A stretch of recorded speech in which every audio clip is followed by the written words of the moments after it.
Usai menjalani pemeriksaan terkait dugaan kasus penyekapan dan perampasan kemerdekaan terhadap mantan supirnya Sulaiman, penyanyi Nindi Ayunda dikabarkan telah dicekal untuk berpergian ke luar negeri selama 19 hari sejak pemeriksaan sebagai saksi dilakukan.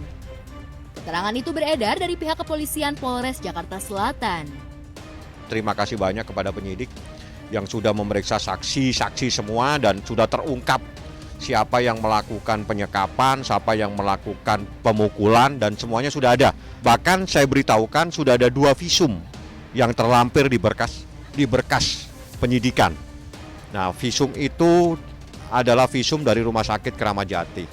Isinya visum saya tidak punya hak untuk mengetahui, kecuali di dalam persidangan nanti saya punya hak untuk melihat. Keterangan-keterangan pasti kita meminta kembali, mudah-mudahan memperjelas suatu titik permasalahan. Pasti saksi-saksi kita pasti akan periksa, kemudian mengumpulkan barang bukti, itu jelas ya rekan-rekan, karena memang itu adalah untuk keperluan dalam penyidikan.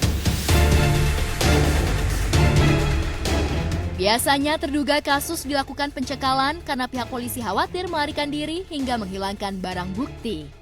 Lantas, apa tanggapan kubu Nindi dan pihak pelapor?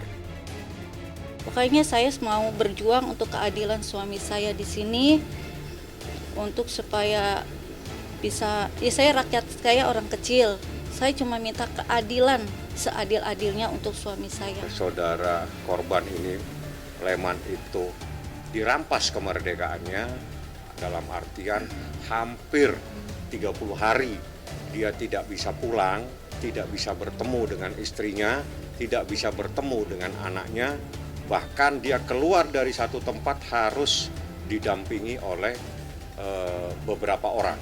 Artinya kemerdekaan dia sebagai manusia telah dirampas. Itulah yang dikatakan dengan adanya tindak pidana perampasan kemerdekaan sebagaimana yang diatur dalam pasal 333 dengan ancaman hukuman 8 tahun. Akibat kejadian tersebut, saudara Leman ini traumanya sampai detik ini. Sampai hari ini dia sudah jelaskan kemarin. Efeknya itu berkepanjangan sampai sekarang karena suami saya jadi kayak orang tulalit, sering sakit kepala, dan itu berimbas pada pekerjaan karena dia sering lupa. Harusnya dia pergi kemana, dia harus belok kemana, dia belok kemana gitu. Jadi untuk cari kerjaan pun susah, bos nggak akan mau nerima orang yang agak tulalit gitu.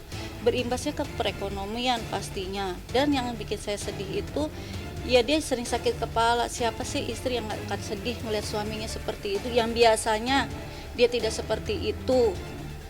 Sampai dia kadang-kadang sama anak pun dia jadi kayak orang nggak fokus gitu loh. Saudari Nindi sudah memberikan keterangan yang jelas.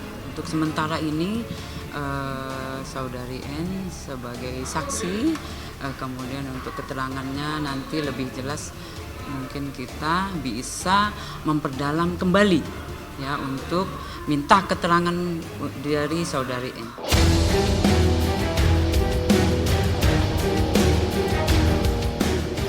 Nindi sendiri tampaknya mulai jengah dengan kasus yang dihadapinya. Melalui Instastory miliknya, ia bahkan memposting kalimat yang menuding ada pihak-pihak yang menggiring opini hingga ia dikabarkan mangkir dan dijemput paksa. Ada pihak tertentu yang membuntuti bahkan menongkrongi di sekitaran kediaman Mbak Nindi selama 4 hari berturut-turut, sehingga menimbulkan ketakutan, ketidaknyamanan bagi Mbak Nindi. Korban dan juga pelapor Ibu Rini itu saat ini juga masih ada rasa ketakutan ya, karena kira-kira 2-3 minggu yang lalu seingat saya sempat didatangin seseorang yang meminta dia untuk mencabut laporannya, tapi Rini tidak mau mencabut laporannya dengan alasan bahwa suami saya sudah tidak bisa seperti semula. Nanti aja. Saya dia cuma nyebut temannya mereka. Pria semua Bu, pria badan satu orang itu atau Kalau yang nemuin saya itu 1 orang, cuman Pak RT bilang ada 3 orang. Pak RT bilang ada 3 orang. Kalau yang nemuin saya cuma 1 orang. Nggak ada damai-damai kata dia. Karena ini korbannya bukan hanya suaminya, tapi ada satu lagi korban yang saya nggak perlu sebutkan namanya.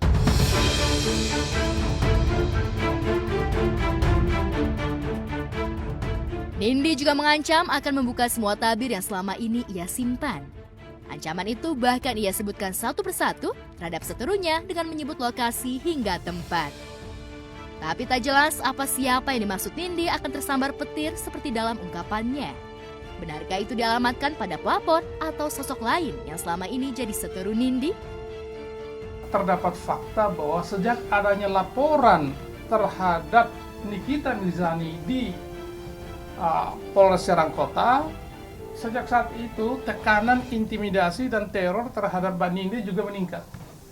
Termasuk menjelang deadline dari pemenuhan panggilan yang kedua tersebut, ada pihak-pihak tertentu yang menelpon dengan menggunakan kata-kata yang sifatnya intimidatif dan cenderung melecehkan.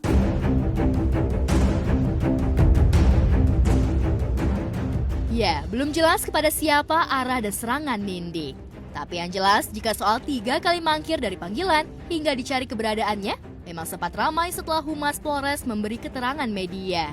Untuk pihak dari kita sudah menerbitkan surat untuk membawa, ya. Jadi itu memang sudah tugasnya kita. Lanjut, ini memang sudah kita mencari keberadaan saudari N. Saya sampai sekarang saya nggak tahu dia tinggal di. Oh, udah dong. Oh, udah dong. Harus move on dong. Ada pendamping baru? Ada aja. Oke. Ada. Masyarakat juga bisa menilai kan, selama ini dari Aska dituduh selingkuh, jadi Aska nuduh Nindi selingkuh. Masyarakat bisa menilai siapa yang sedang dekat sama orang lain, begitu kan? Aska sih fokusnya pokoknya anak, dia nggak peduli masalah Nindi dekat siapa, nggak peduli lah, sudah dia juga sudah mau cerai kan, ya sudahlah, dipertahankan awalnya kan demi anak-anak sama keluarga. Begitu Aska sudah tahu ada laki-laki lain, yang tahu dari rekaman itu dari babysitter kan, yang video pertamanya, ya sudah Aska sudahlah, hatinya sudah diisi orang lain, Aska mundur. Nindi sendiri beberapa hari lalu dikabarkan datang sebelum ke Polres Jakarta Selatan untuk menjalani pemeriksaan jelang dini hari. Ia tampaknya sengaja menghindari awak media, hingga pemeriksaan usai ia tak secuil pun memberi keterangan. Bahkan tak terekam kapan datang dan pergi dari kantor Polres Jakarta Selatan. Tak ayal spekulasi pun beredar. Lantas kapan Nindi akan menjalani pemeriksaan lanjutan? Benarkah ia segera akan ditetapkan sebagai tersangka pasca dilakukan pencekalan untuk berpergian ke luar negeri? Untuk sementara kita masih mendalami, kemudian nanti kita berkoordinasi dengan penyidik. Perampasan kemerdekaan itu terkait dengan seseorang kebebasannya dikekang. Tidak boleh kemana-mana, keluar diuntit, keluar dikawal, itu adalah merampas kemerdekaan seseorang.